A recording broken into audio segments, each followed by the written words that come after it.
And what of the man responsible? Because there was, indeed, a cause behind the chaos. The rabbits had been purchased in bulk by Napoleon's chief of staff, Alexander Berthier. It was Berthier's task to arrange the details of the hunt, and he had done so by ordering tame, farm-raised animals rather than wild hares. It was a decision perhaps born of convenience. Wild hares were harder to catch, harder to transport, and more unpredictable in number.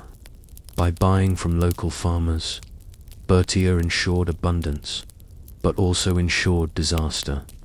One wonders what passed between Napoleon and Berthier afterward. Was it a sharp rebuke, a cold silence, or simply a quiet order that the matter never be spoken of again? Berthier, loyal and competent, remained one of Napoleon's most trusted marshals. So clearly the incident was not enough to end a career, but it lingers in the margins of his record, a reminder of the risks of cutting corners when serving a man who built his empire on appearances. What makes the story enduring, however, is not only that it happened, but that it spread. In an age before mass media, anecdotes often traveled by word of mouth, carried by courtiers, diplomats, or soldiers. One can imagine a foreign emissary returning to Vienna or St. Petersburg, sharing the tale with a smile, the mighty Napoleon, chased by rabbits. For Napoleon's enemies, such stories were gifts, little weapons of ridicule to chip away at the aura of invincibility he cultivated, and ridicule was no small danger. In politics and war, perception often mattered as much as reality. Napoleon's enemies had already learned that he thrived on legend. His soldiers marched not only for pay or for France, but for the glory of serving under a man whose very name seemed charged with destiny. To laugh at him, to puncture that image, was to weaken the spell. This is why satirical cartoons flourished in Britain, depicting Napoleon as short, puffed up, or ridiculous. The Bunny episode, whether whispered in salons or recorded in memoirs, fit perfectly into that tradition of undercutting his grandeur. But even here, history becomes slippery. The details of the event are not recorded in Napoleon's official correspondence, nor in the grand memoirs that later tried to shape his image. It survives mostly in anecdotes, scattered references, and retellings by later historians. This raises questions. Did the event truly unfold as dramatically as described? Were there truly thousands of rabbits, or is that number an exaggeration added over time? Did Napoleon himself retreat in a carriage, pursued by a tide of animals, or is that a flourish of later imagination? The uncertainty itself is revealing, for whether or not the details were embroidered, the story survived. People wanted it to be true. It resonated because it struck at the heart of something universal. The idea that even the great and powerful can be undone by the smallest, most absurd of details. History, after all, is not only about battles and treaties. It is about cabbage, leaves, and tame rabbits, about how plans unravel in the face of the unexpected. And in that, the bunny hunt fits neatly into a broader truth about Napoleon's reign. His empire, like his rabbit hunt, was carefully arranged, meticulously planned, designed to project power and inevitability. Yet time and again, small details chipped away at it. Supply lines stretched too thin. Allies who wavered at critical moments. Winter in Russia, mud in Spain. For all his genius, Napoleon could not control everything.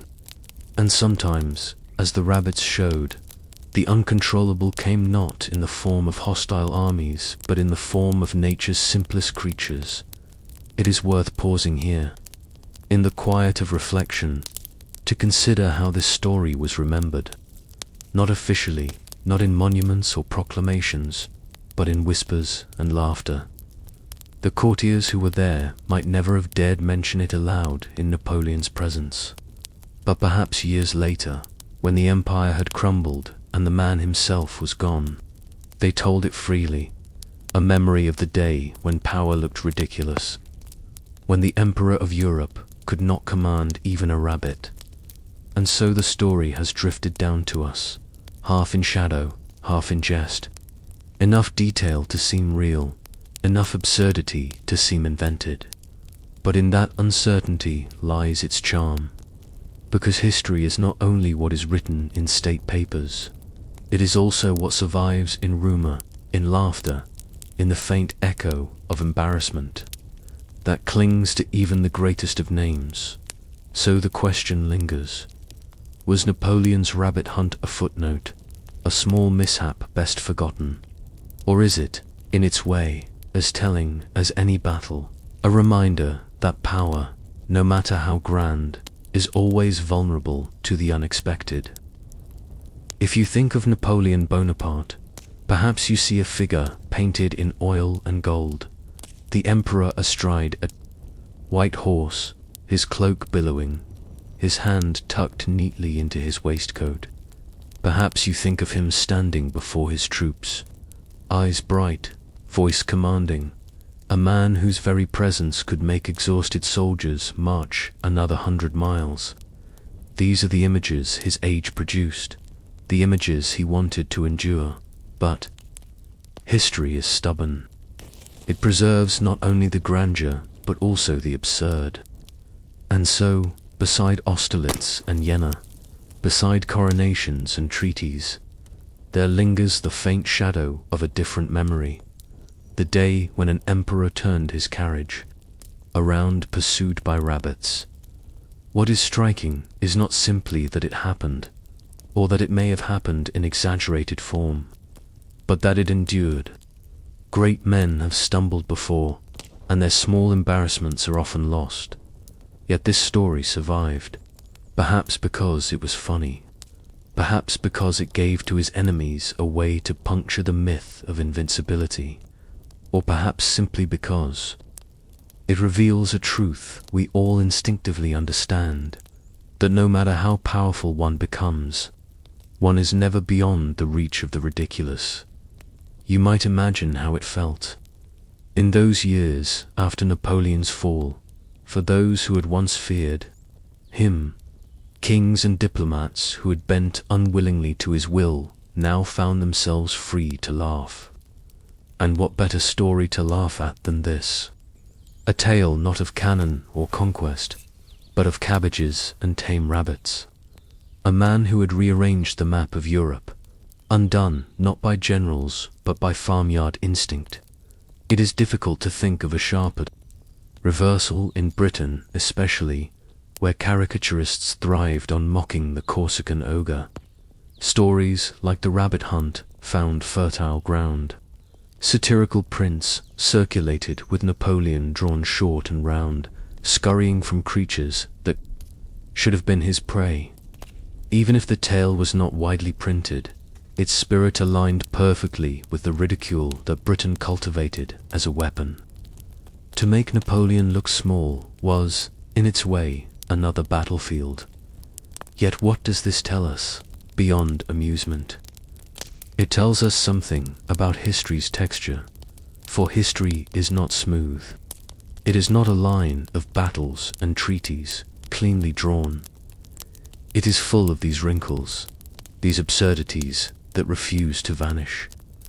They remind us that the past was lived by people, real, flawed, sometimes laughable. Even emperors had days when nothing went right, when the plan collapsed, not because of enemies, but because of rabbits. There is, too, a lesson in humility. Napoleon, so careful in image, so proud of his ability to bend events to his will, could not control this moment. It escaped him. It is said that he tried to laugh it off, to dismiss it as nothing. But one can imagine that somewhere inside there was irritation, even anger. for a man who could dictate the fate of nations to be defeated in spectacle by a mistake of planning was no small wound, and yet, perhaps that is why we remember it, because it softens him. Napoleon, so often painted as cold and remote, becomes suddenly human here. A man taken off guard, a man who faced the unexpected, a man who, for once, did not triumph.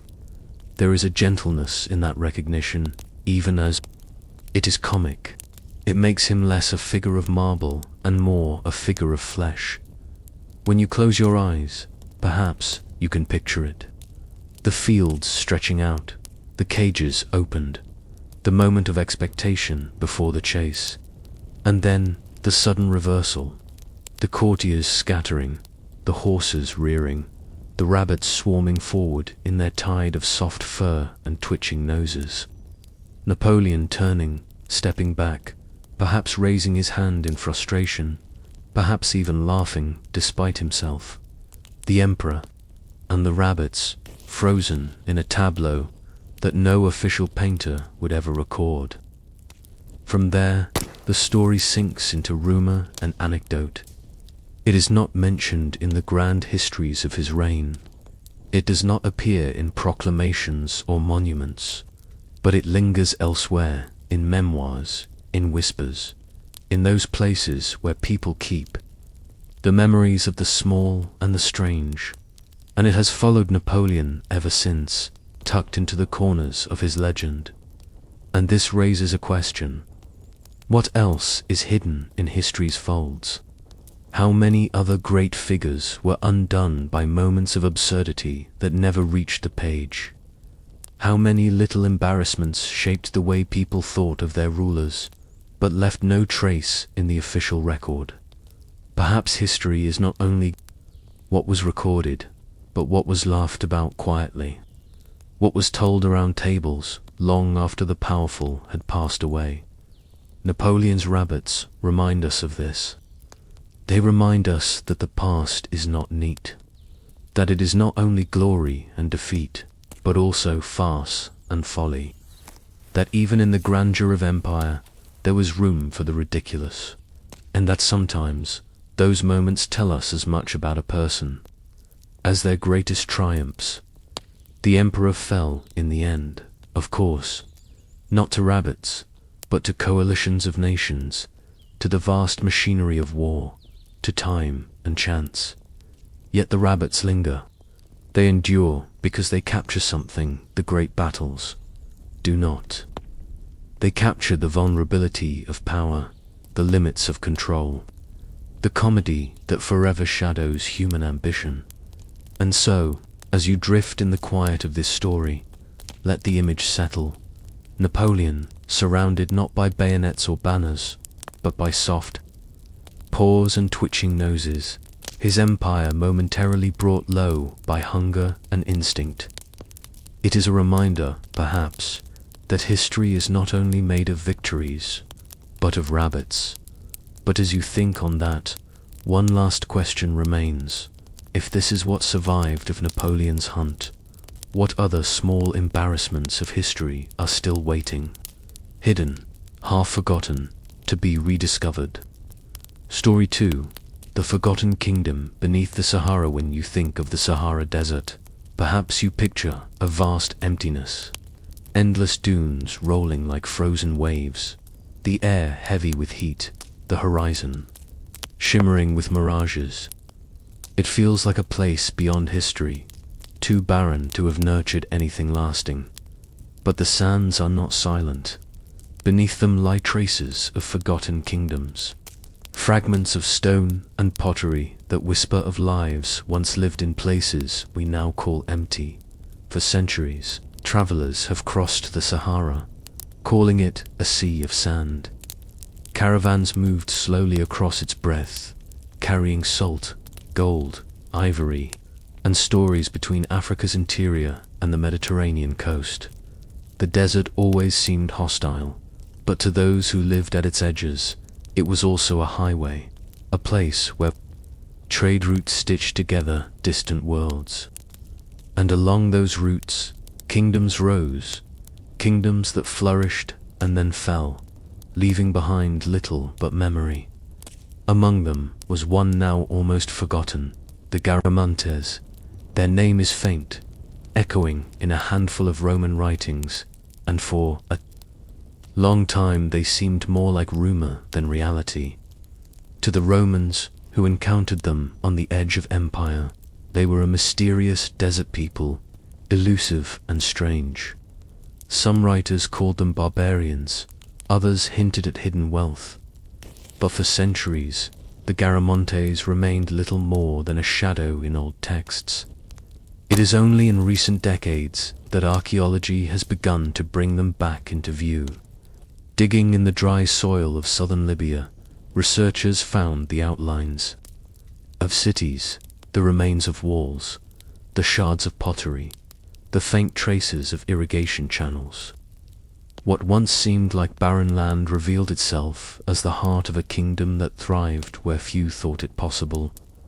The Garamantes lived in the Fezzan region, deep in the central Sahara. To look at the land now, it seems inhospitable, a basin of sand and stone, where rainfall is almost unknown. But beneath the surface lay hidden water, trapped in ancient aquifers.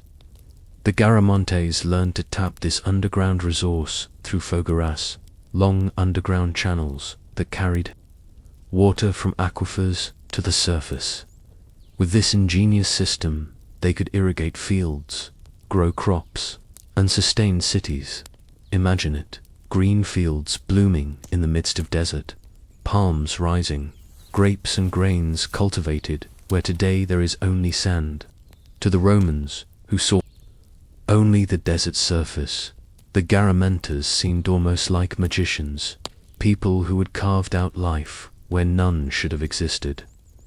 In truth, it was not magic but engineering, a careful balance between human effort and the hidden gifts of the land. At their height, the Garamantes built towns of thousands. Their capital at Garama, near modern Germa, buzzing with life. Archaeologists have uncovered traces of houses, courtyards, even cemeteries with rich burials. They were not nomads, but urban dwellers, settled, confident in their mastery of the desert.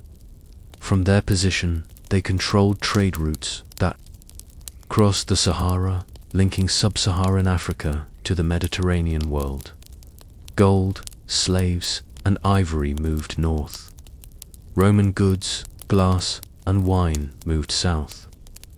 In this way, the Garamantes became middlemen of a vast network, their kingdom thriving on the flow of goods across the desert sea. And yet, for all their ingenuity, the Garamantes remain obscure. Their story did not make its way into the grand chronicles. They left no written records of their own. We know them only through fragments, Roman mentions, Arabic echoes, and now the silent testimony of the sand. It is as though they lived, flourished, and then were swallowed whole by the desert. This obscurity itself is instructive. For history, as you hear it told, often favors the winners, the empires that left monuments of stone or texts that survived. The Garamantes left neither in abundance. Their walls crumbled, their irrigation channels collapsed, and the desert reclaimed their fields.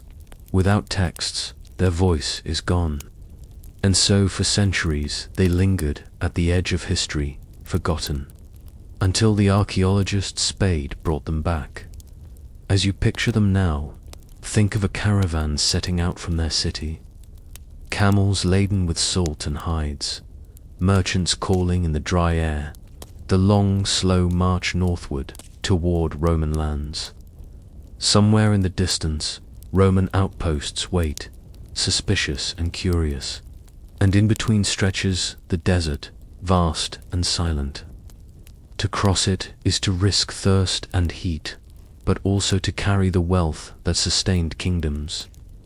The Garamantes knew the desert well. They fought from light chariots, swift over sand, harrying Roman columns when they pressed too far. They traded and they raided, their reputation a mixture of danger and mystery. To the Romans, they were both partner and threat, useful for trade, but troubling for their independence. Yet the Garamantes never sought to be swallowed by Rome. They remained their own people, shaping their own destiny in a landscape most thought uninhabitable. But kingdoms rise and fall. The same desert that sustained them also demanded constant labor. Their forgeries had to be maintained, dug deeper as water levels dropped. Over generations, this became harder. Trade routes shifted. Rome itself weakened, and slowly the Garamantes faded. Their cities emptied, their fields turned back. To sand, their name dwindled into memory. Today you can still walk among the ruins of Garama. You can see the outlines of walls, the remnants of irrigation systems, the traces of life once vibrant, but the wind moves over them with indifference. To most travelers, they are little more than stones in the sand. To historians, though, they are proof that the Sahara was not always empty, that beneath its silence, there are stories waiting to be remembered. And this raises a question. If one kingdom could flourish here, unseen for so long, how many others have been lost? How many stories lie buried beneath the sand, waiting for the archaeologist's trowel or the accident of discovery to bring them back? When you hear the word kingdom, perhaps you imagine palaces of stone, gilded halls, and soaring monuments. But the Garamantes were not a kingdom of marble and towering walls. Their greatness lay in something quieter, the way they coaxed life out of a desert that seemed to offer none. Their cities, their farms, their markets, and their daily routines were the true strength of their world. The Garamantes built their homes from mud brick, shaped from the soil of their oases. Walls rose thick and cool, holding off the heat of the day. Roofs were flat, sometimes used as workspaces or places to dry crops in the sun. Streets wound between the buildings, narrow to preserve shade, giving their towns a feel of close-knit order. In their capital, Garama, thousands lived in such dwellings, clustered together in a city that rose out of the sand like a defiance of the desert itself. Step inside one of those houses in your mind. The floor is hard-packed earth. The air is still and warm, but cooler than outside. In one corner stands a simple hearth where meals are cooked from grain and dates. The Garamantes grew barley and wheat, watered by their underground irrigation. They tended date palms, whose fruit provided nourishment and whose fronds gave shade. Grapes too were grown, their vines climbing over wooden frames, surprising to imagine in a desert basin. Their diet was a careful balance of what the land yielded and what trade brought. Meat was rare, more often reserved for feasts. Milk, cheese, and butter came from livestock, while beans and lentils added substance to meals. And in their markets, goods from far away appeared. Roman wine in glass amphorae, olive oil, and trinkets of worked metal. To sit in their city was to feel both, rooted in the desert and connected to distant shores. The real marvel, though, was the water. Without water, there would have been nothing. And here, the Garamantes' ingenuity shone. Their Fougera's underground channels stretched for miles. Imagine digging a tunnel in the dry soil, sloping gently so that water trapped deep underground could flow to the surface. Imagine shafts sunk at intervals to allow air and access. Then, at the outlet, fields of green where crops grew in orderly rows. It was laborious work, but it made survival possible.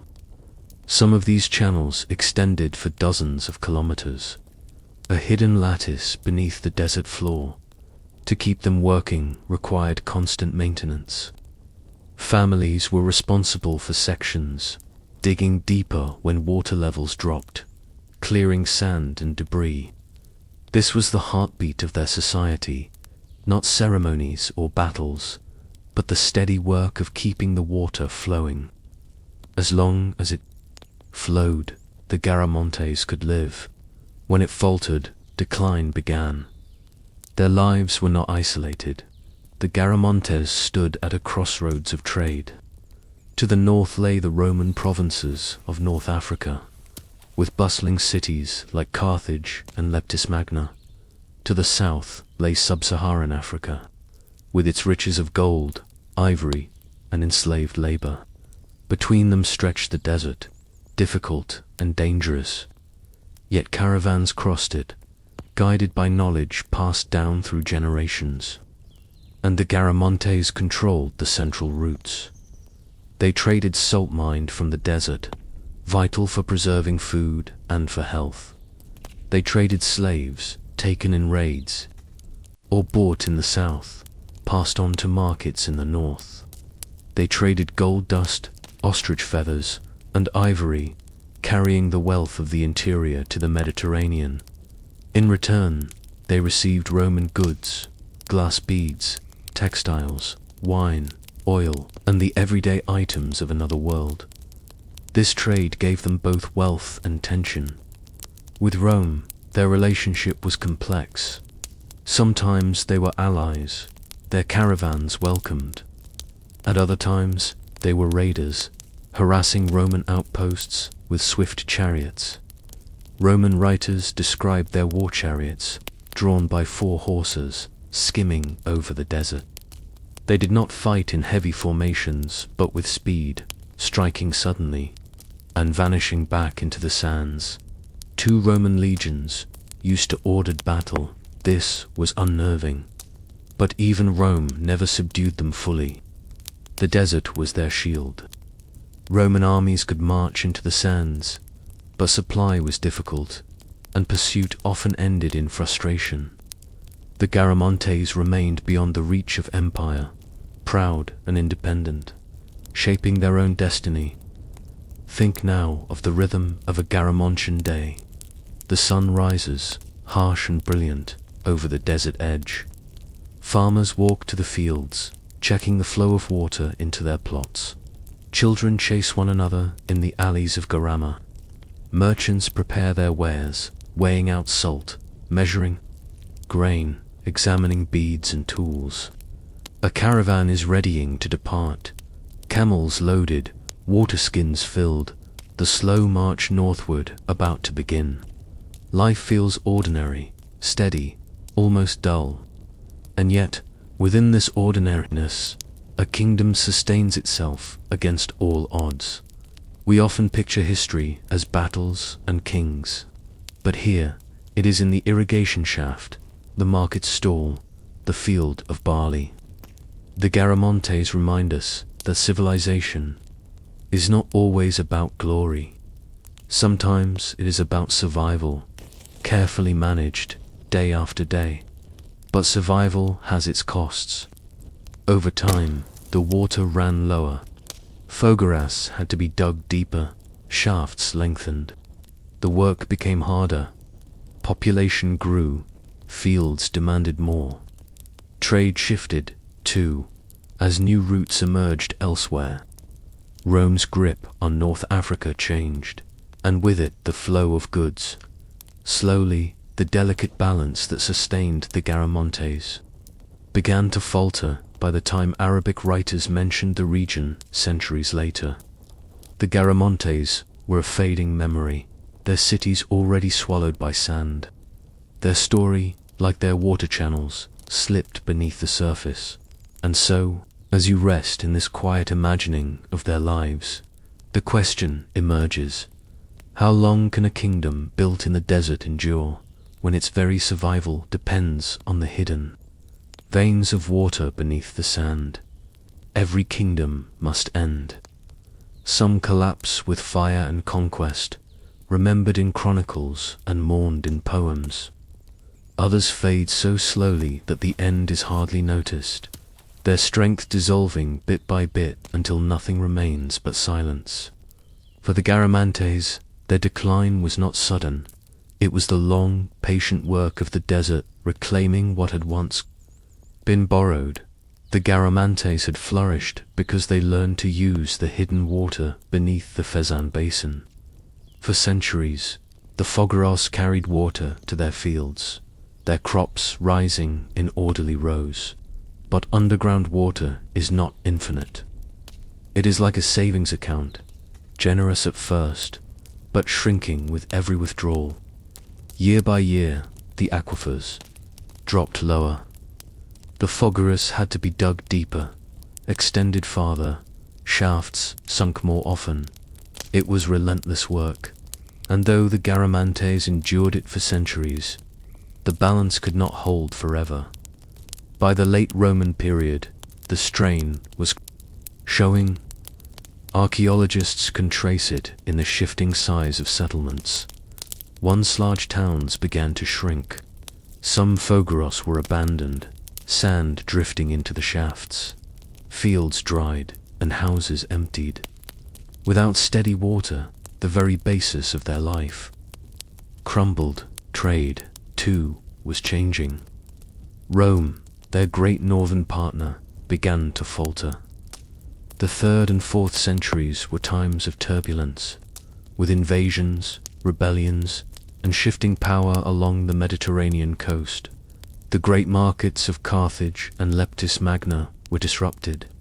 Caravans could still cross the desert, but the demand for goods weakened. And without Rome's steady appetite for slaves, ivory, and gold, the Garamantes lost a vital source of wealth. Some writers describe them, in these later centuries, not as a thriving power, but as raiders. No longer able to sustain themselves with full fields, they turned increasingly to raids on Roman frontiers. Perhaps this was desperation, perhaps an attempt to keep hold of a status that was slipping away. But Rome endured even in its weakness. And eventually, the Garamantes were pressed back into obscurity. Their cities did not vanish in fire. They were not destroyed by conquest. Instead, the people drifted away. Families abandoned homes as fields dried. Caravans ceased to pass through Garama's market. The mud brick walls crumbled without care, rainless winds eroding them grain by grain. The desert, patient and unyielding, folded them back into its silence. By the time Arab geographers wrote of the Fezzan region centuries later, the Garamantes were gone. Their name lingered faintly, like an echo. The new inhabitants knew of ruins in the sand, but not always who had built them. The Garamantes, once a proud desert kingdom, had become a whisper. Their memory left to the shifting dunes, and for a long time that was all they were. A footnote in Roman texts, a vague memory in Arabic accounts. Travelers passed through the desert without knowing that beneath their feet had once stretched channels of water and fields of barley. The Sahara seemed eternal, empty, unchanging. The kingdom beneath it was forgotten. It was not until the 20th century that archaeologists began to uncover them again. In the 1960s, explorers traced the outlines of Garama's ruins, the remains of walls and courtyards. Later, aerial photography revealed the ghostly lines of Fogaras stretching for miles beneath the sand. Step by step, the Garamantes emerged from obscurity, their story pieced together from shards of pottery, fragments of bone, and the stubborn endurance of underground channels. Even today, much remains uncertain. We know their engineering, their trade, their rise and fall in broad strokes. But we do not know their voices, their myths, their songs. They left no texts of their own. Their story, as we tell it, is an outsider's view, glimpsed through Roman eyes, through archaeology's careful patience. The Garamontes remain partly hidden, as though the desert refuses to give them back fully, and that is perhaps the most haunting part of their tale. For history, as we often imagine it, is a line of empires: Egypt, Rome, Byzantium, kingdoms that left their names carved in stone.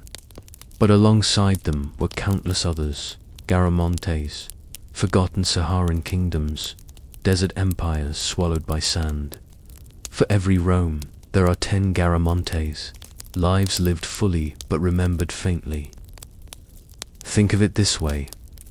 As you drift now, picture the desert at dusk, the sun lowering, shadows long across the dunes.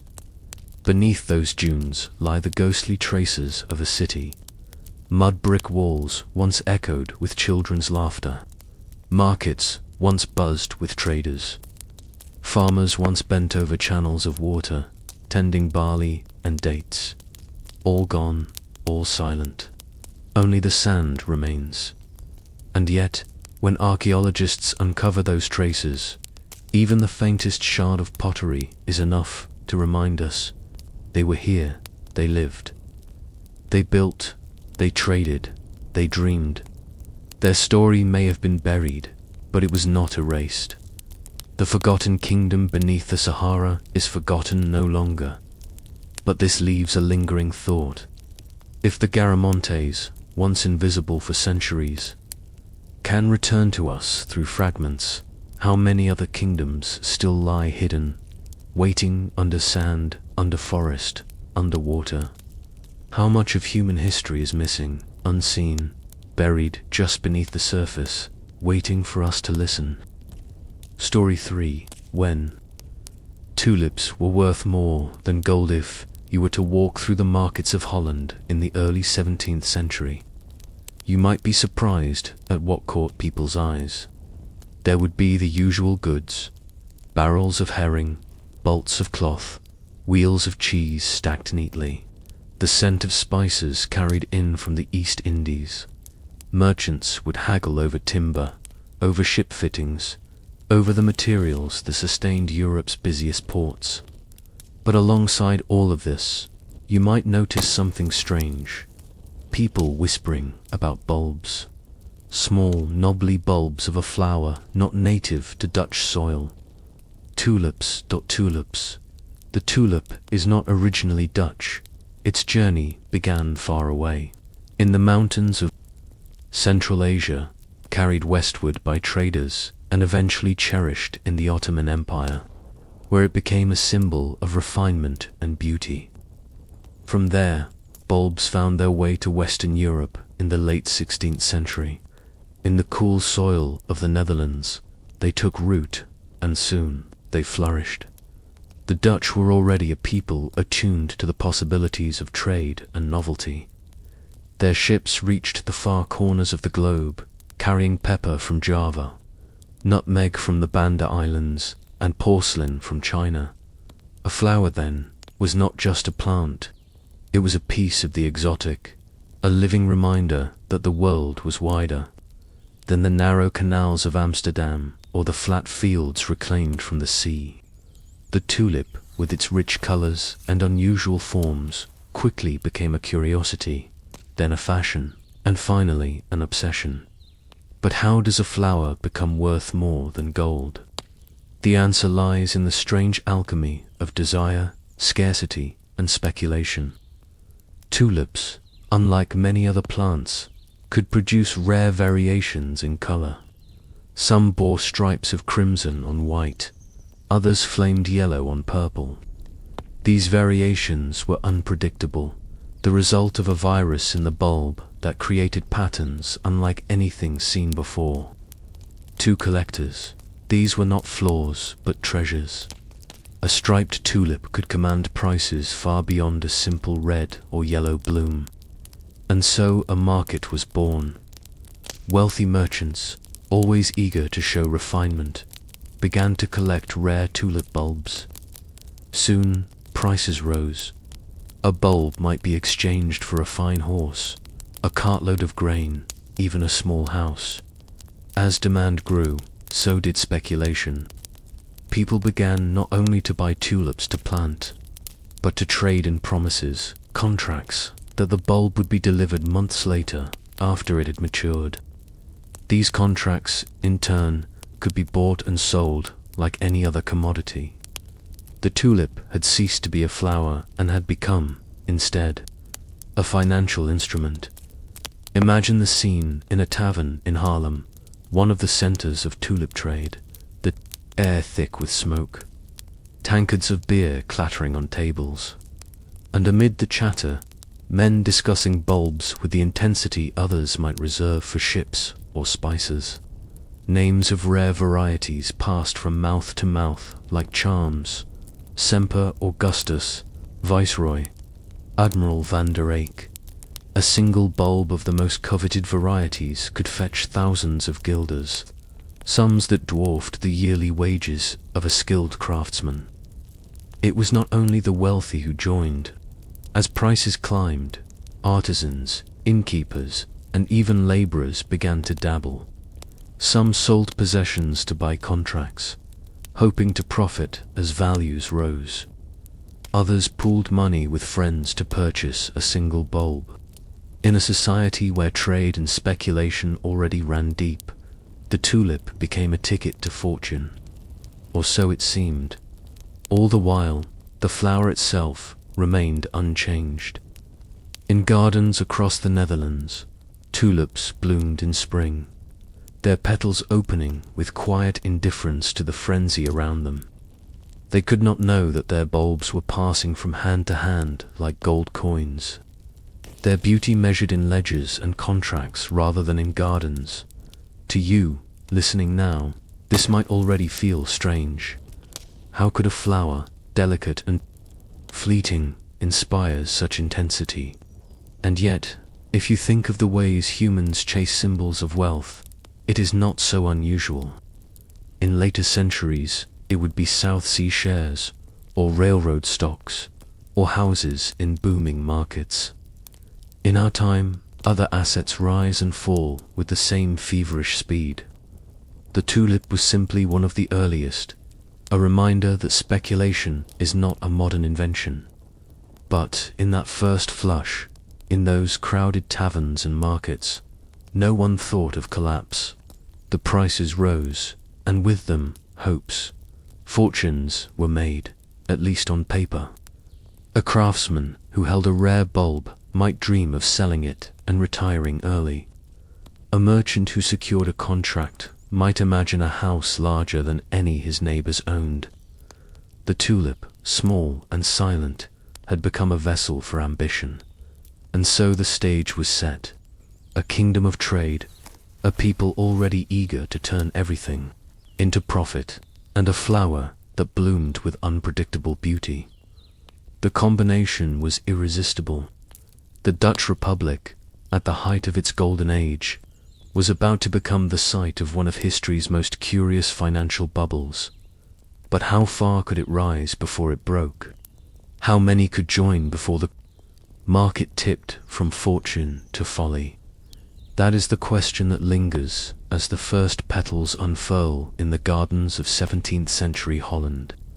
The Dutch Republic of the 17th century was no stranger to trade. Its ships crossed oceans, its merchants filled warehouses with spices and silks, and its bankers lent money across Europe. It was, in many ways, the first modern capitalist society. Yet even in such a practical world, there was room for dreams, and tulips provided one of the strangest dreams of all.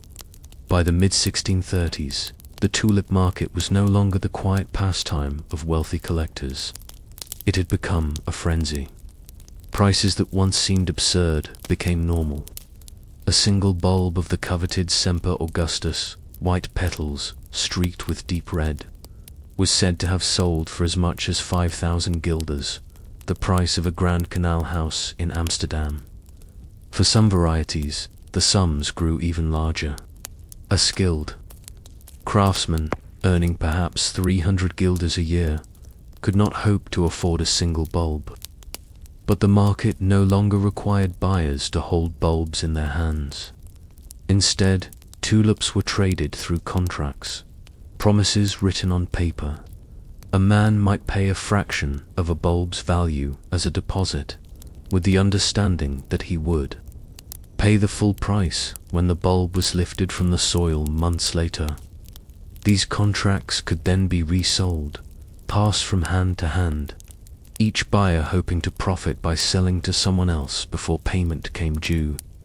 In effect, tulips had become a future, a bet on what their value would be later. And futures, as you may already know, can rise with dizzying speed.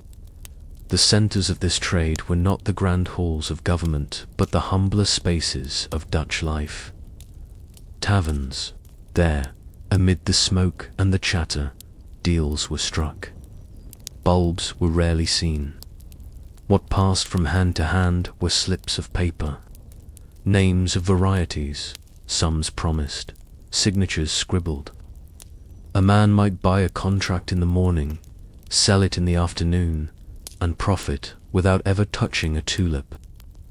In Haarlem, one of the busiest centers of the trade, groups of merchants gathered in taverns with chalkboards on the walls. Prices were written, updated, erased, and written again. Bids flew as fast as words could be spoken. A bulb that had been worth a few hundred guilders at dawn might fetch double by dusk.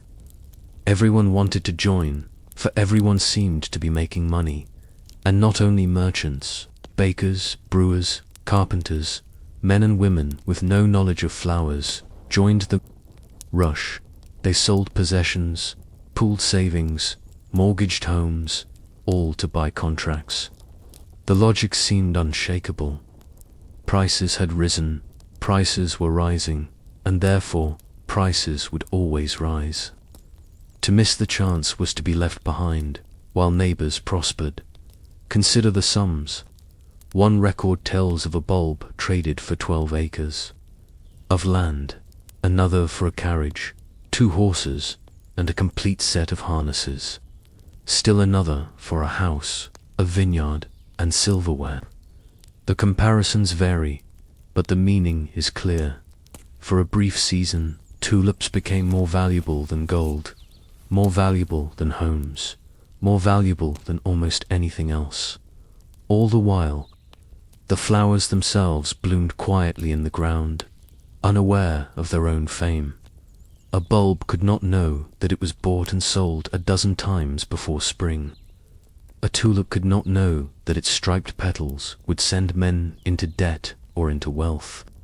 The frenzy belonged to people, not plants. And here is the curious thing about speculation. It does not need substance. It feeds on belief. As long as buyers are confident, as long as sellers can find someone willing to pay more, the market grows.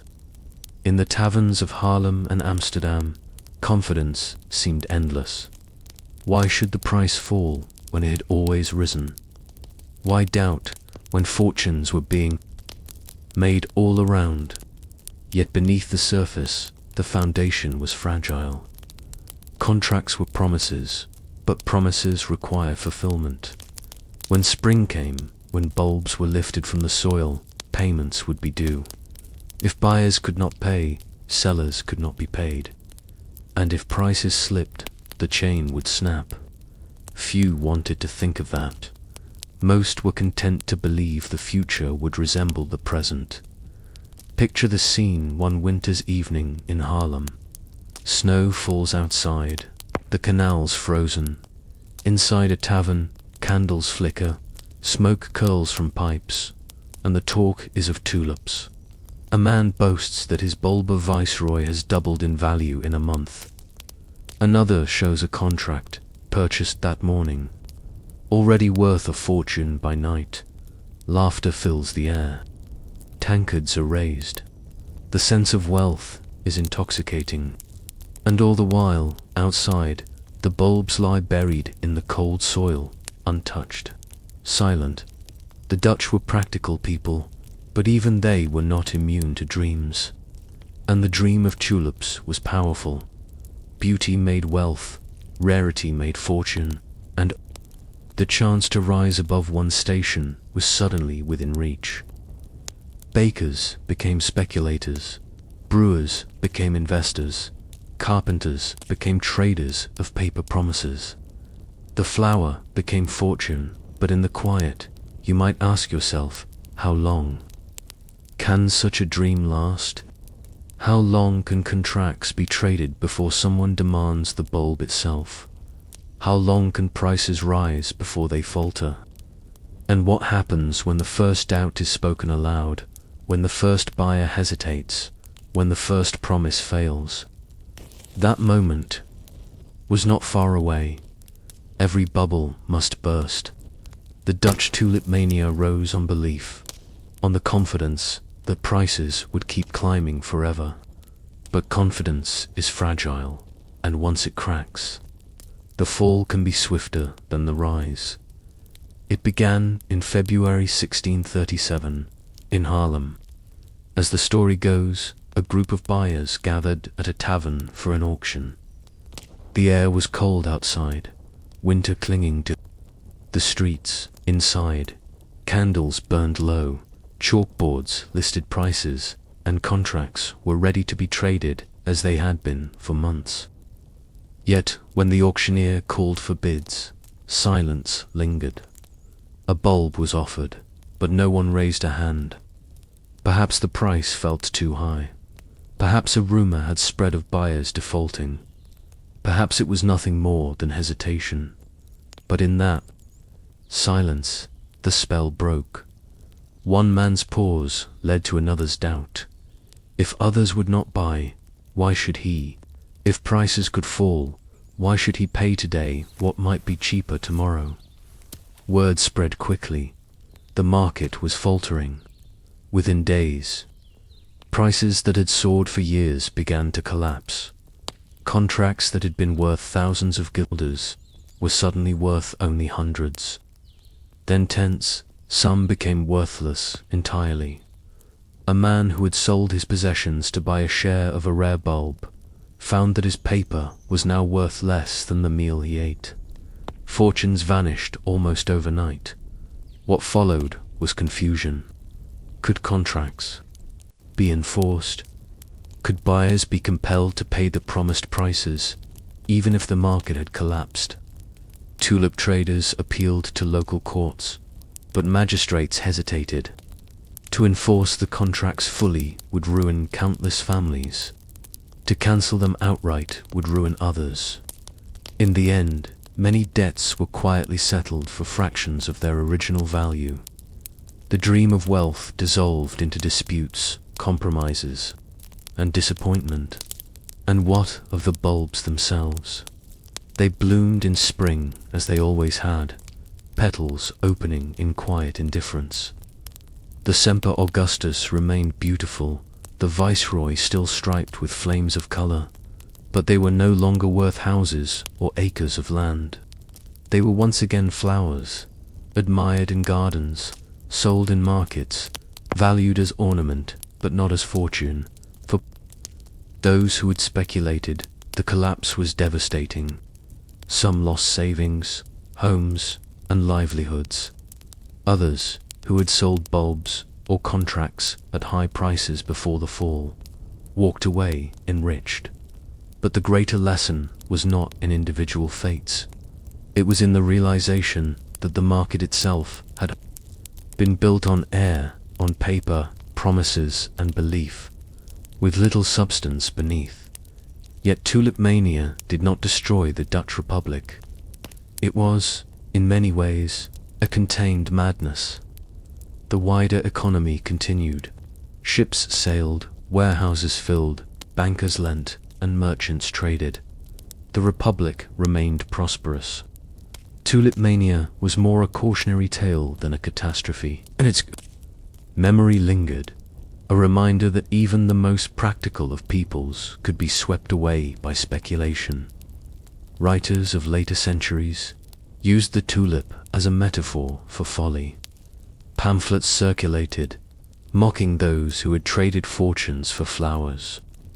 Satirists drew pictures of men chasing tulips as though chasing shadows. The story became a warning. Beware of bubbles. Beware of believing that prices can only rise. And yet, there is something strangely human in it. For what was tulip mania if not a dream? A dream that beauty could be wealth, that a flower could change a life, that fortune could be plucked from the soil. In chasing tulips, the Dutch were chasing more than bulbs. They were chasing hope, the possibility of rising above circumstance, of seizing prosperity in a single stroke. Picture, if you will, a craftsman in Haarlem in the winter of 1636. His workshop is cold, his wages steady but small. In his hand he holds a contract for a tulip bulb, worth more than he might earn in a decade. He dreams of selling it in spring, of buying a larger house, of giving his children a better life. The tulip becomes not just a flower, but a vessel for his longing. And when the bubble bursts, it is not only money that is lost, but the dream itself. History, when told in grand strokes, often forgets such details. We remember the rise and fall of empires, the battles and treaties. But in the tulip mania, the lesson lies not in armies, but in ordinary lives. It shows us how easily human hopes can attach themselves to fragile things. A bulb, a paper contract, a price written in chalk. When the hope breaks, the loss is more than financial.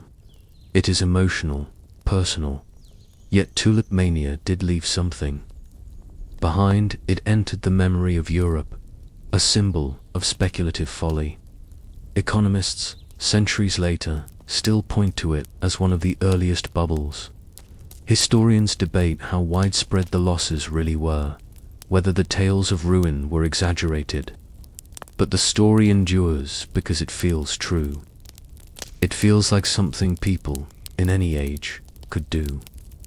And perhaps that is why, even now, tulip mania captures the imagination. Because we know it is not only about tulips, it is about us. About how we chase symbols, how we believe in rising prices, how we forget that beauty is not the same as value. It is about the fragility of confidence, the ease with which crowds turn, the swiftness of collapse when belief falters as you settle into rest. Picture the tulips blooming again in spring. Their petals open, striped and flamed, glowing in the light. They are as beautiful as ever. But around them, the fever has passed. The markets are quieter. The taverns are filled with other talk. The flower has returned to being simply a flower. And perhaps the question that lingers is this: how many times, in history and in our own lives, do we mistake the flower for fortune? Story 4. The plague that made people dance in the summer of 1518. The city of Strasbourg was alive with the ordinary rhythms of late medieval life. The narrow streets bustled with merchants, the scent of bread drifted from ovens, and the cathedral bell tolled to mark the hours of the day. Strasbourg, then a prosperous city on the Rhine, was no stranger to hardship, famine, disease, and political quarrels were all familiar. Yet nothing could have prepared its people for what happened that summer, when men and women began to dance in the streets, not with joy, but with a strange compulsion that no one could explain.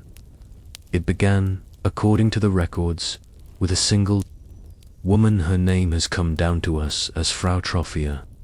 One July day, she stepped into a street and began to dance, not gracefully, not to music, but in a jerking, unrelenting motion, her feet striking the ground again and again.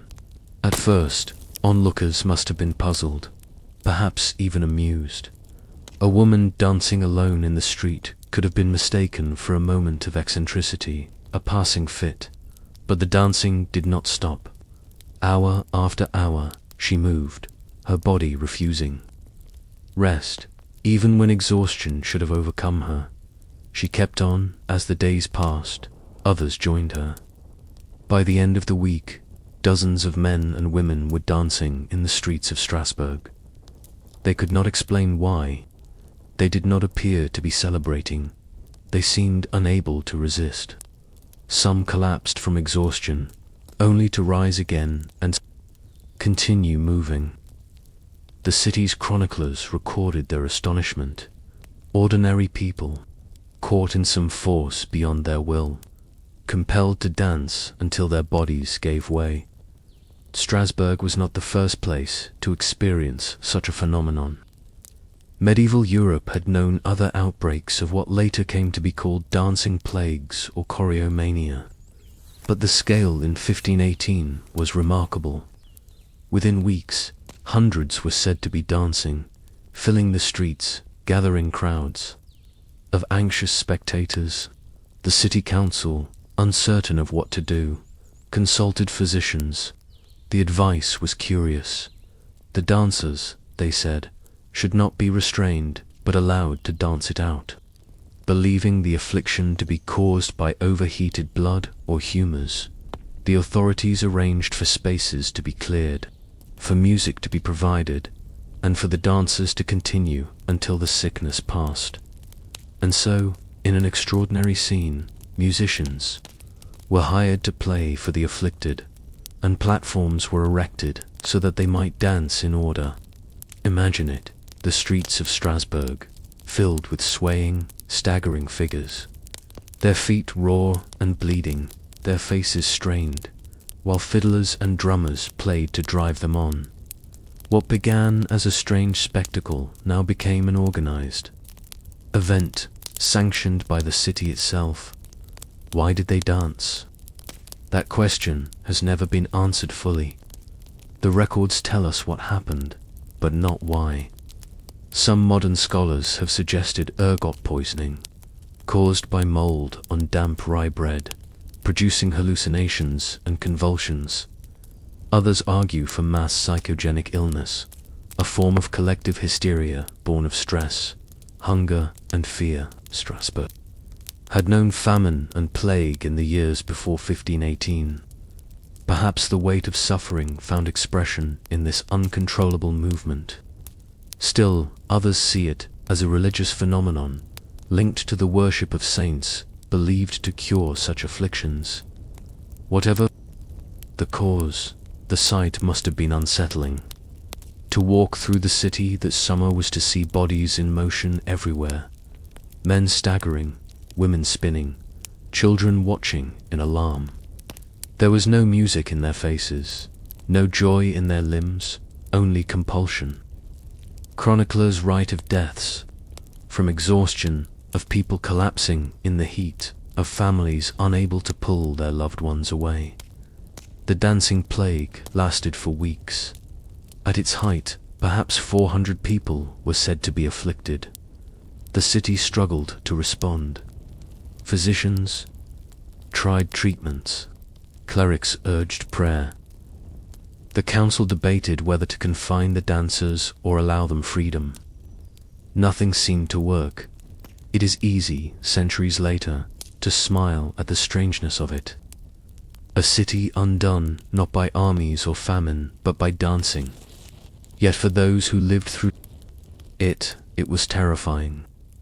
To see neighbors driven into the streets, unable to stop moving, was not a matter of humor, but of dread. The body itself had become the enemy, compelled by forces unseen, and so, as you rest now and imagine the cobbled streets of Strasbourg, picture the scene, the July sun beating down, dust rising from the ground, the sound of feet striking stone. Again and again, a woman begins, then another, then a crowd. Musicians play not for joy, but as part of a treatment. Families watch, helpless. Officials frown, uncertain. And the question hangs over it all. Why? Why would an entire city be gripped by a plague that forced its people to dance until they collapsed? When the dancers filled Strasbourg's streets, In the summer of 1518, the first instinct of the authorities was to interpret the event through the framework they knew best, the balance of the humors. Physicians of the late medieval world believed that the body was governed by IV fluids, blood, phlegm, yellow, bile, and black bile, and that illness arose when these were out of proportion. A body overheated by blood, they thought, could erupt in compulsive motion. The treatment, then, was not to restrain, but to encourage. Better, they reasoned, that the excess work itself out. And so, the city council acted. They ordered spaces cleared where dancers could gather. They brought in musicians and drummers, not to entertain, but to aid the cure. Platforms were constructed so that those afflicted might dance in an orderly fashion, their movements visible, controlled. It was a decision born of logic as they understood it, but to later eyes it seems remarkable. A plague answered with music. Illness met with fiddles. The result, however, was not healing. The numbers grew. Dozens became hundreds. The streets echoed with stamping feet, raw and bleeding, and with the sounds of pipes and drums driving the exhausted onward. The council, realizing that their efforts were failing, turned to the clergy. Strasbourg, like many cities of the Holy Roman Empire, lived under the weight of faith and superstition. People believed that certain saints could intercede in times of affliction. Among them was Saint Vitus, whose cult was linked to convulsions and strange movements. It was said that those cursed by Saint Vitus would dance until healed. And so the council decided that the dancers must be led to a shrine. Groups of the afflicted were taken, staggering and stumbling, to the shrine of Saint Vitus at a nearby town. Their priests prayed over them, placed holy relics in their hands, and led them in rituals meant to break the spell. The records suggest that some found relief, though whether through faith, exhaustion, or the passage of time, no one can say. What is clear is that Strasbourg's dancing plague did not end in a single moment. It faded, slowly, over weeks. By late summer, the numbers declined. Families carried the exhausted home. Musicians laid down their instruments. The council, perhaps embarrassed by their earlier decisions, recorded the episode briefly and moved on. Yet for those who lived through it, the memory must have lingered. The sight of neighbors unable to stop moving, the fear that such madness might return. To understand why it happened, historians have looked to the world of 1518. Was a city under strain. The harvests of the previous years had been poor. Grain prices had risen. Famine had stalked the land. Disease, too, was never far. Plague swept through regularly, leaving families bereaved and fearful. Political tensions simmered in the Holy Roman Empire as reform and conflict shook old certainties. In such a world, stress was everywhere. People prayed, fasted, and sought meaning in signs and wonders. When a woman danced uncontrollably in the street, it might have been read not as illness, but as possession, as punishment, as a sign of divine will. And when others joined, paper, imported from across the Mediterranean, inked with steady lines of Arabic script. His students gather around, listening as he reads aloud, perhaps a commentary on law, perhaps a verse of poetry. Outside, a caravan arrives, camels groaning under the weight of salt blocks, their drivers weary from weeks in the desert. Inside, knowledge is being weighed and measured in words. Timbuktu's mosques became centers of learning. The Sanka Mosque, the Jingaba Mosque, the Sidi Yahya.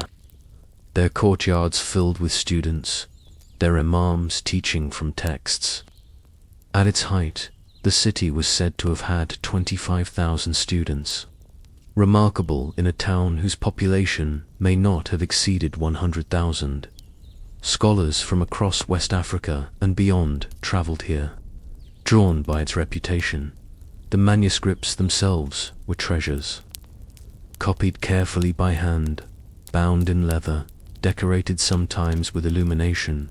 They covered every subject: astronomy, for charting the stars in the desert sky; medicine, describing herbs and treatments; law, detailing the practice of Islamic jurisprudence; history, chronicling the rise of empires and the deeds of kings; and poetry, always poetry, verses of love, devotion, wisdom, inscribed in delicate script.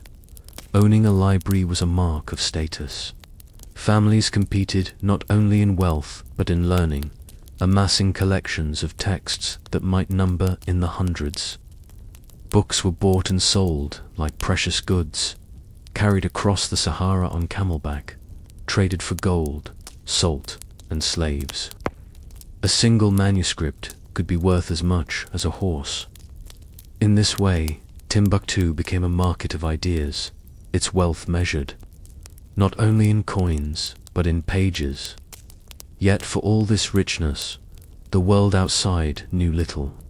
To Europeans, Timbuktu was rumored, half real, half imagined. Travelers spoke of golden streets, of treasures beyond comprehension. Few reached it, and fewer returned. The manuscripts, the scholars, the classrooms, these were hidden, unseen. Their existence almost a secret, and then came decline. The Songhai Empire, which had sheltered Timbuktu's learning, fell in the late 16th century to Moroccan invasion. The city suffered raids, occupations, poverty. Libraries were broken, manuscripts scattered. Some were lost to fire and water, others carried off as spoils. Yet still, families hid them, bundled in chests, tucked in cellars, buried in sand. The book survived because generations of people believed they were worth saving.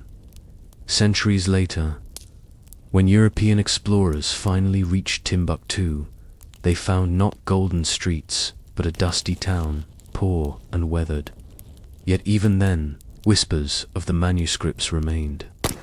Slowly, scholars realized that beneath the city's worn walls lay one of the greatest treasures of African history. Tens of thousands of manuscripts, preserved through care and secrecy, guardianship and devotion. Today, many of those manuscripts are being catalogued, studied, and restored. They reveal a world that Europe long ignored, a world where African scholars debated law, studied the stars, healed the sick, and wrote poetry that still speaks across centuries. They remind us that knowledge is never confined to one place, one continent. It flows like trade itself, carried by caravans, exchanged in markets, hidden when threatened, remembered when nearly lost. And so, as you rest, imagine the silence of a Timbuktu library. Dust motes floating in the air, shelves stacked with bundles of manuscripts, leather bindings cracked with age. Outside, the desert wind sighs against the walls. Inside, centuries of thought rest quietly, waiting for curious eyes. But if so much has survived in secret, one wonders how much more remains hidden. In cellars, in chests, in the sands of the Sahara, waiting still to be discovered.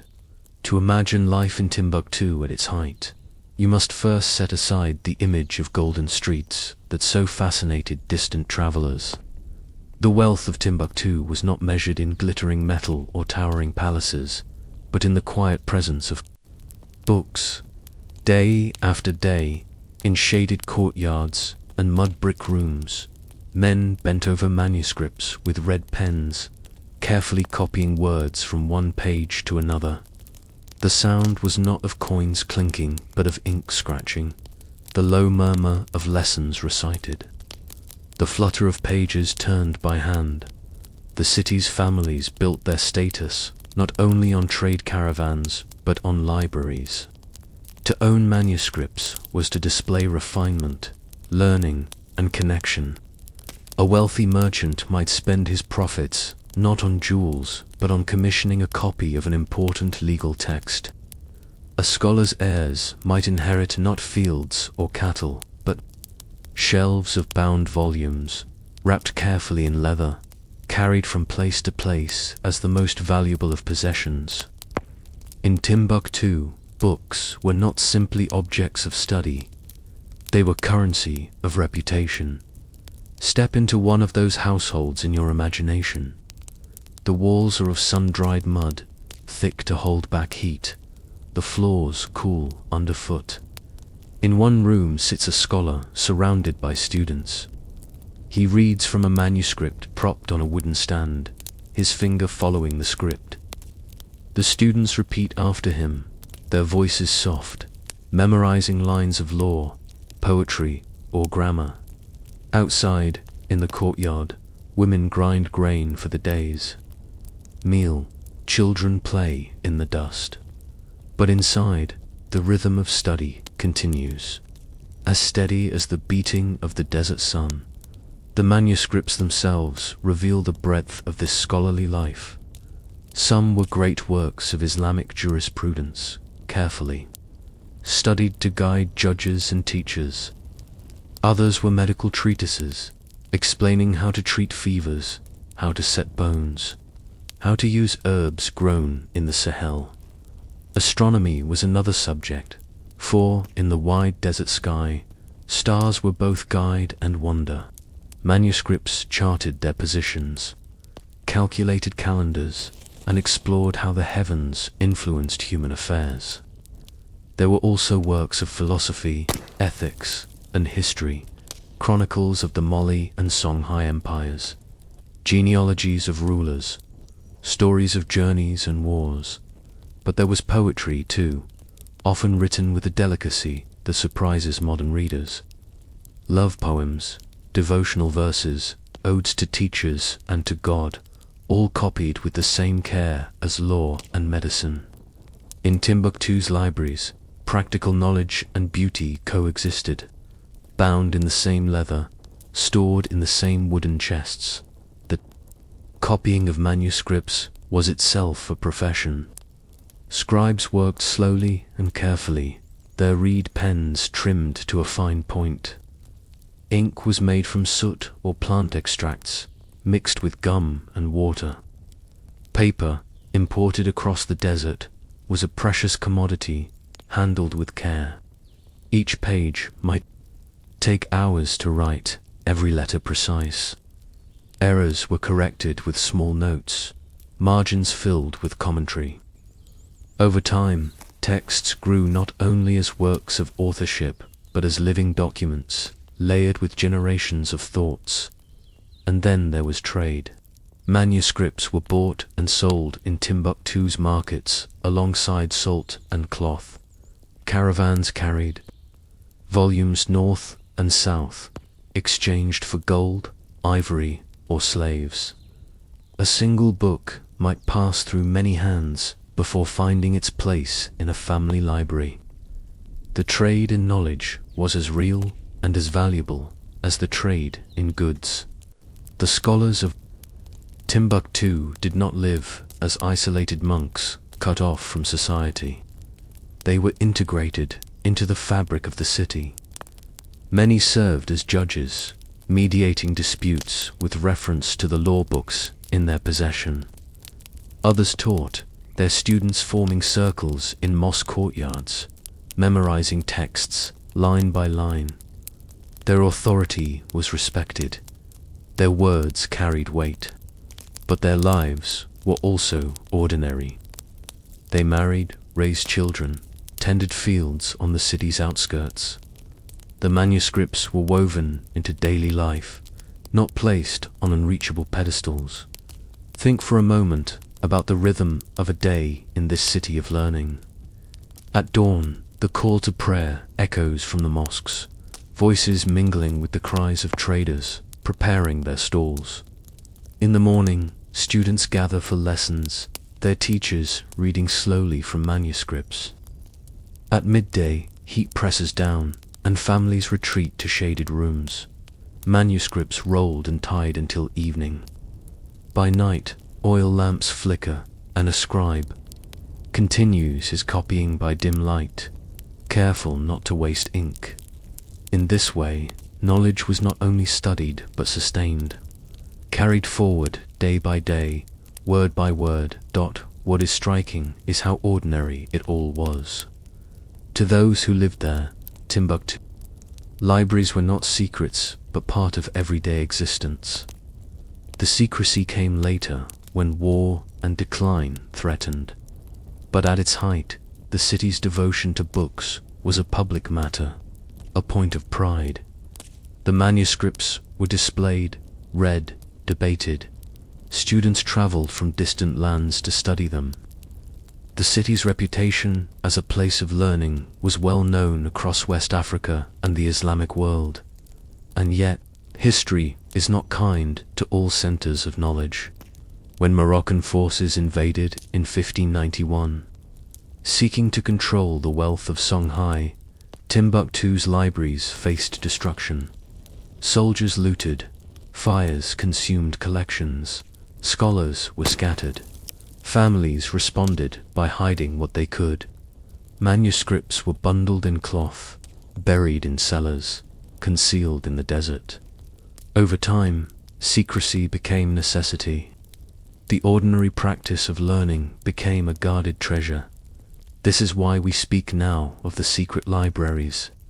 They were secret not because Timbuktu's people wanted to hoard knowledge, but because secrecy was survival.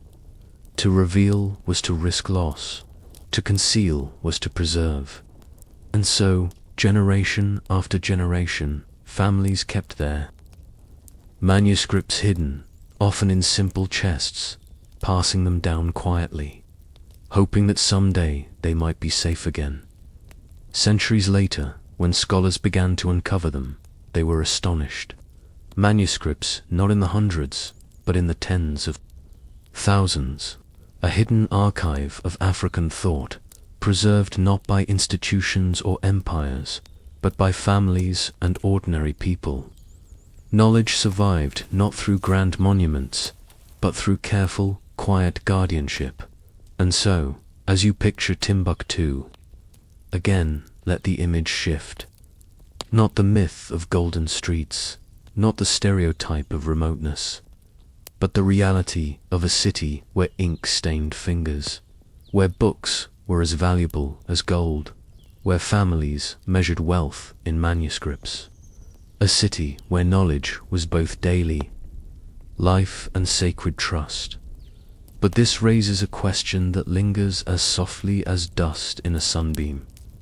If Timbuktu could hide so many treasures of thought for centuries, how much of human history still lies hidden, waiting in silence for someone to open the chest? It became not only an individual affliction, but a collective one, woven into the fabric of the city's fears. Modern scholars suggest that what happened was a form of mass psychogenic illness, what we might call mass hysteria. In times of great stress, groups of people can fall into strange shared behaviors, their bodies expressing anxieties they cannot voice. The famine, the disease, the uncertainty of the age could all have contributed, pressing minds and bodies into a breaking point. The dancing, then, was not chosen but compelled, a release of tension that spread through sight and suggestion. Other theories point to ergot, a fungus that can grow on damp rye. Consumed in bread, it produces convulsions, hallucinations, and sensations of crawling skin. In a year of poor harvests, with damp grain stored for too long, ergot poisoning might indeed have played a role. Yet the evidence is uncertain. No record mentions hallucinations, beyond the dancing itself, and ergot outbreaks usually cause violent illness and death more than coordinated movement. Perhaps, as with many mysteries of the past, the truth lies in a combination. A few individuals, suffering under the weight of hunger and stress, began to convulse and dance. Others, watching, felt the same pressures and joined, their bodies swept up in the collective force. Belief, fear, and suggestion carried it forward. What began with one woman grew into hundreds, the city itself caught in motion. Think of Strasbourg's narrow streets that summer. Timber-framed houses leaning over cobbled lanes.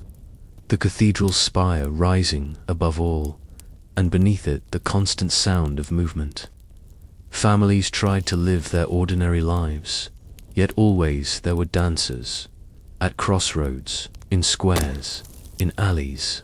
Musicians hired by the council played until their arms ached, trying to provide rhythm to what had no cure.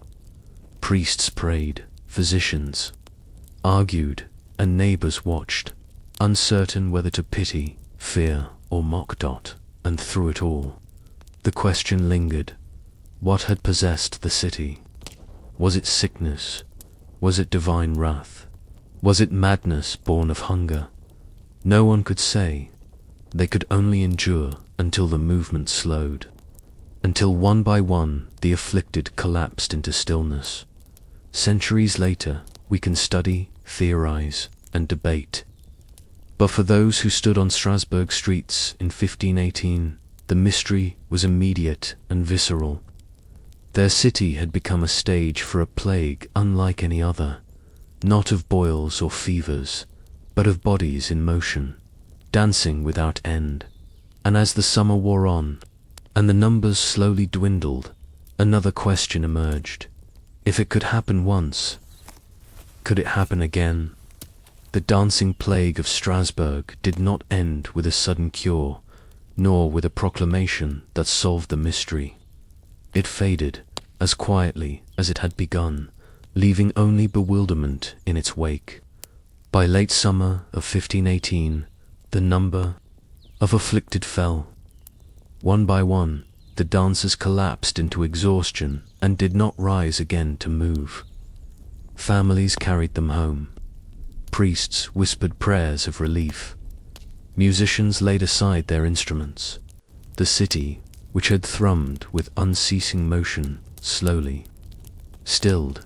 Chroniclers tell us little of the exact ending. There are no triumphant announcements, no clear accounts of the last dancer to stop. Instead, silence returned to the streets. Life resumed its ordinary rhythms. Markets reopened, bakers filled their ovens, merchants traveled once more.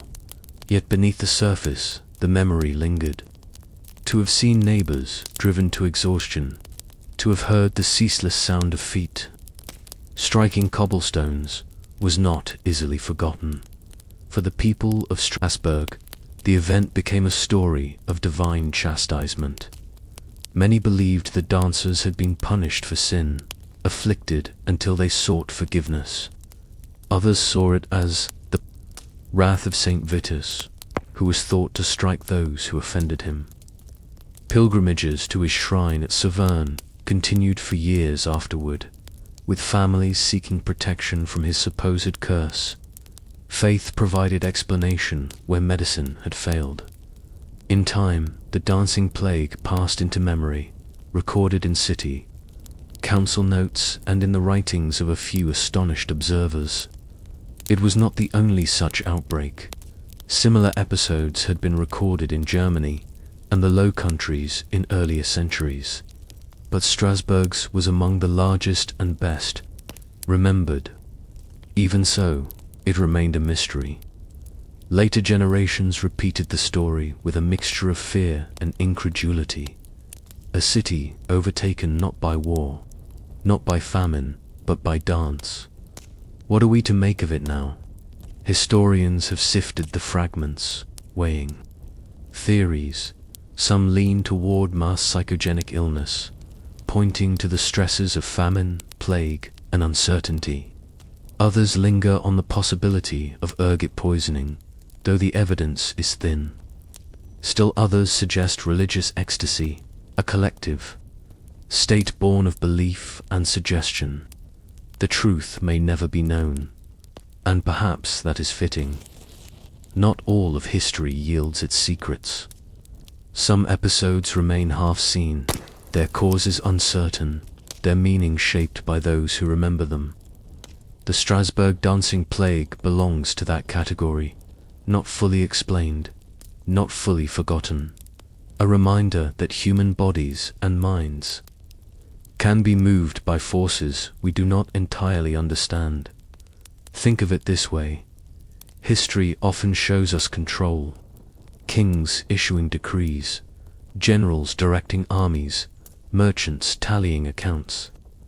But beneath that surface runs another current, the unpredictable, the irrational, the moments when order slips and something inexplicable takes hold. Strasbourg in 1518 was one of those moments. Its citizens discovered that the body itself could betray, that crowds could move without reason, that certainty could dissolve into rhythm without music. When we look back now, it is tempting to laugh at the absurdity. People dancing until they dropped, officials hiring musicians to aid a plague. It seems almost comic. Yet, to those who lived it, there was nothing humorous. It was frightening, bewildering, a reminder that life could tip suddenly into chaos. That reminder is what endures. Today, if you walk the streets of Strasbourg, you will see a modern city, its cathedral still rising high, its squares filled with cafes and shops. The cobblestones have been worn smooth by centuries. There is little sign of the dancers who once filled them.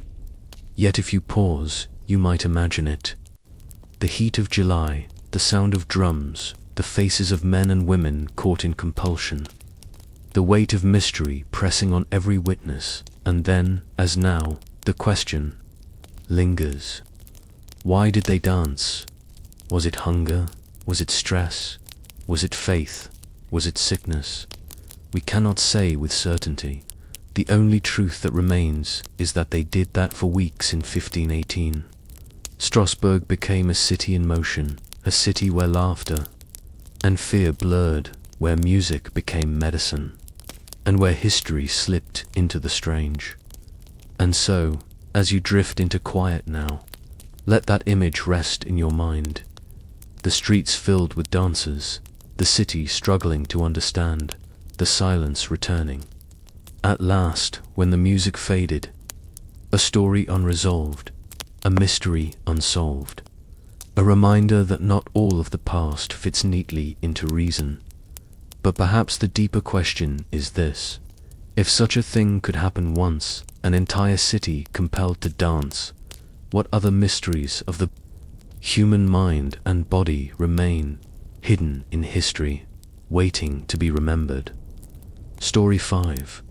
The Secret Libraries of Timbuktu. When you hear the name Timbuktu, perhaps it feels like a distant echo, almost a myth. For centuries in the Western imagination, Timbuktu has meant the farthest place imaginable, a city at the edge of the world.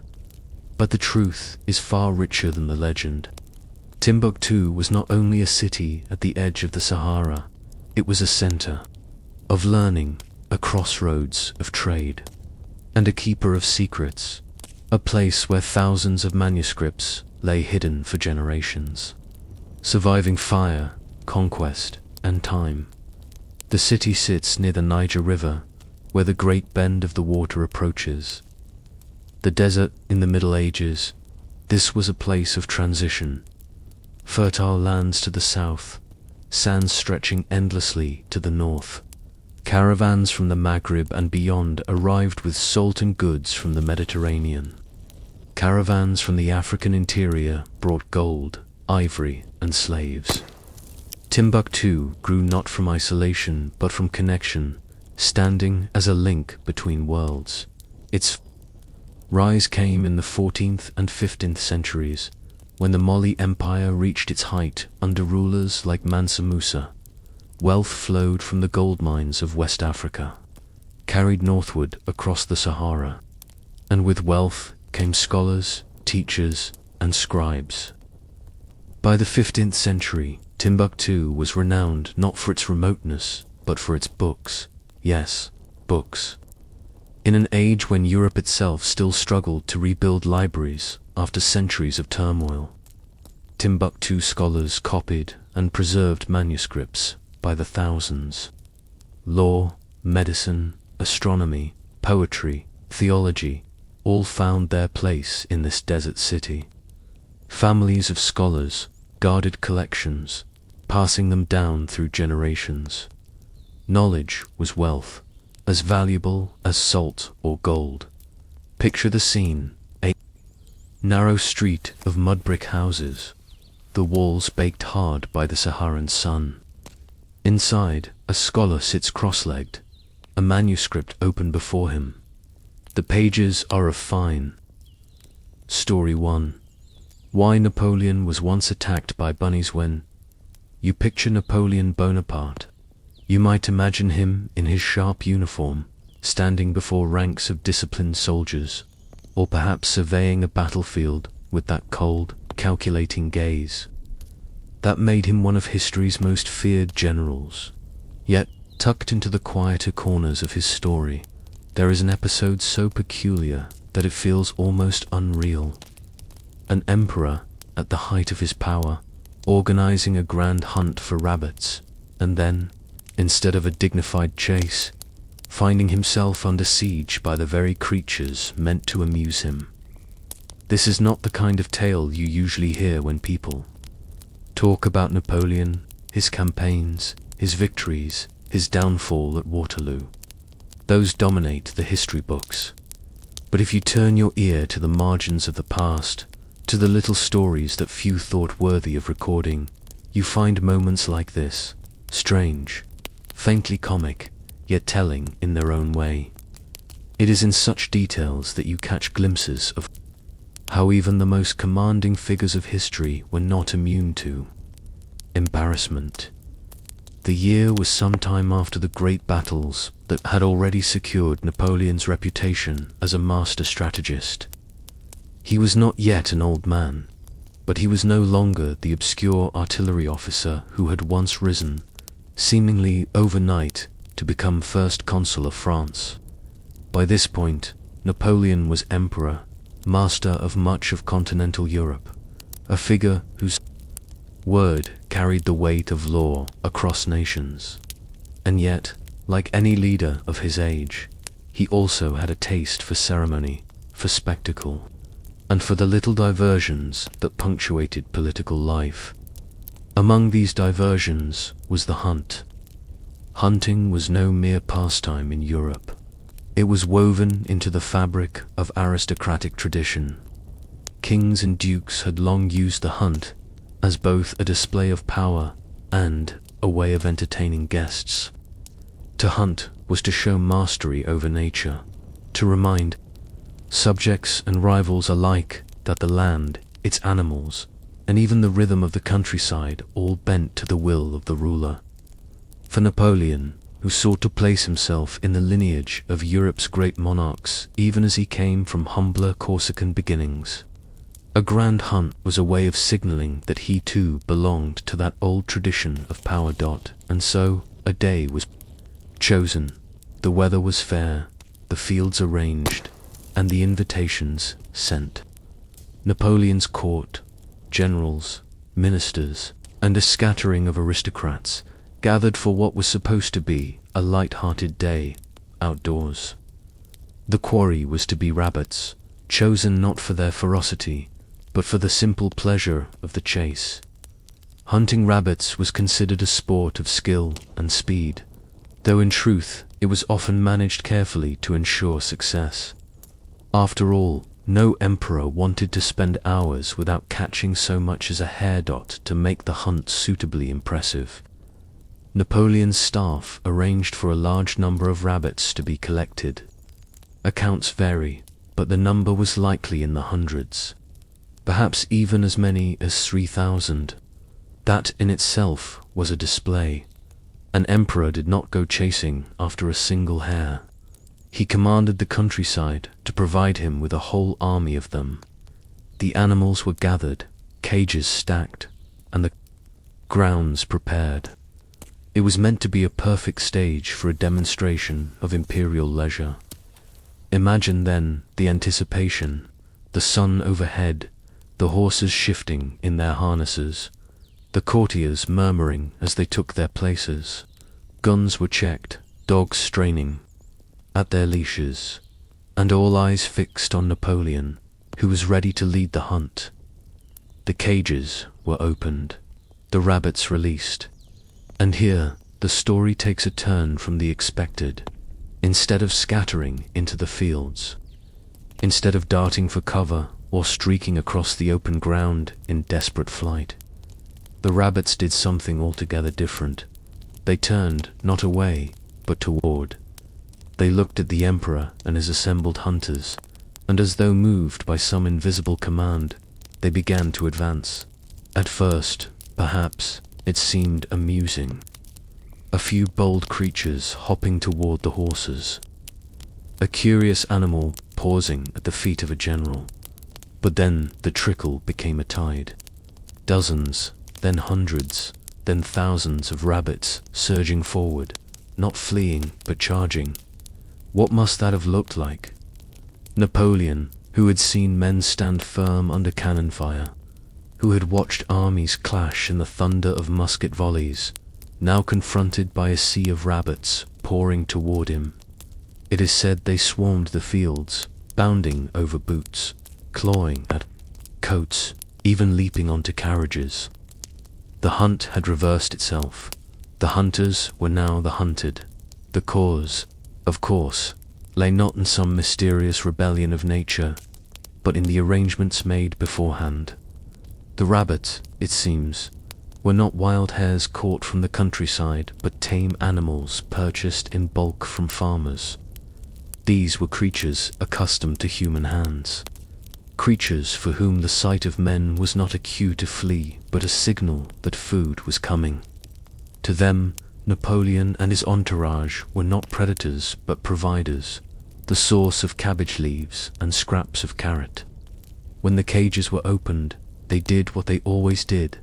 They bounded toward the figures they associated with feeding time, and so, in place of a dignified imperial hunt, there was chaos. Napoleon tried to drive them off. His officers swung their whips, horses stamped and reared, but the tide of rabbits only grew more insistent. Some sources describe the animals climbing into the emperor's own carriage, refusing to be dislodged. The great conqueror of Europe, the man who had humbled Austria and Prussia, was forced into retreat, not before the might of enemy cannon, but before a horde of hungry bunnies. It is, in its way, a humbling scene. History is full of battles, treaties, and revolutions. But tucked alongside them are these moments of absurdity that remind us of the unpredictability of life.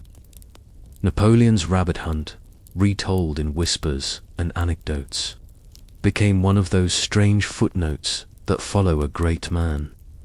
The sort of story that courtiers might recount with a smile long after the empire itself had crumbled. And yet, you might wonder, why dwell on such a trivial incident? Why, in a life filled with drama and consequence, does this little embarrassment matter? Perhaps because it shows that even the greatest figures in history were not immune to the ordinary failures of planning, to the little mistakes that turn grandeur into farce. It shows, too, how much of life, even at the level of emperors, depends not on grand designs, but on small details, on whether the rabbits released are wild or tame. But here, as you listen and perhaps begin to drift, let the image linger.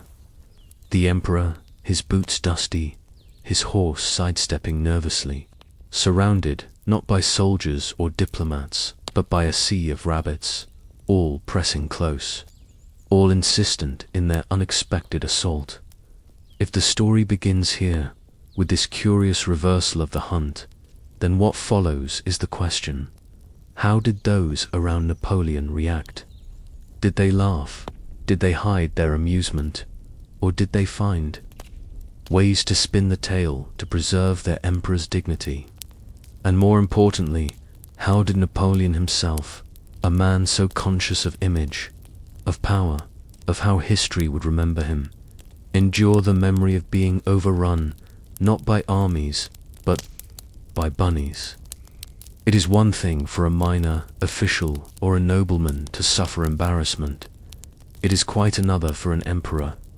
When Napoleon's carefully arranged rabbit hunt collapsed into chaos, the immediate response among those present must have been a tangle of emotions: surprise, amusement, and, beneath it all, the need to carefully manage how the incident would be remembered. For Napoleon himself, image was everything. His rise to power had been shaped not only by military victories, but by his mastery of symbolism. He understood how statues, paintings, proclamations, and ceremonies could shape public imagination. From the moment he staged his coronation in 1804, crowning himself in Notre Dame Cathedral before the Pope could do so, Napoleon demonstrated that he was acutely aware of how history would see him. He was not content to win battles. He wanted to be seen as the heir of Rome, the equal of Caesar, the embodiment of French destiny, and so to find himself besieged by rabbits, tame rabbits no less, struck at something more delicate than just the day's plans. It threatened the image. A man who bent Europe to his will could not easily endure tales of retreating before an advancing army of fluffy, hungry animals. How did his courtiers respond? The sources that survive are patchy, but one can imagine the atmosphere. Some officers must have been stifling laughter, hiding smiles behind their hands. Others may have rushed forward, whipping their coats to scatter the animals, desperately trying to preserve their emperor's dignity. Still others would have stood stiff and silent, unwilling to betray even the faintest reaction. For in Napoleon's court, as in many courts, humor at the emperor's expense was a dangerous indulgence. The accounts suggest that Napoleon himself tried, at first, to brush the matter aside. He ordered the rabbits driven off, attempted to continue the hunt. But as the tide grew, as the animals clambered up carriages and pressed at boots, it became impossible. The hunt dissolved, and eventually Napoleon withdrew. Some say he retreated. In his carriage, rabbits still hopping after the wheels, as though pursuing him out of sheer instinct.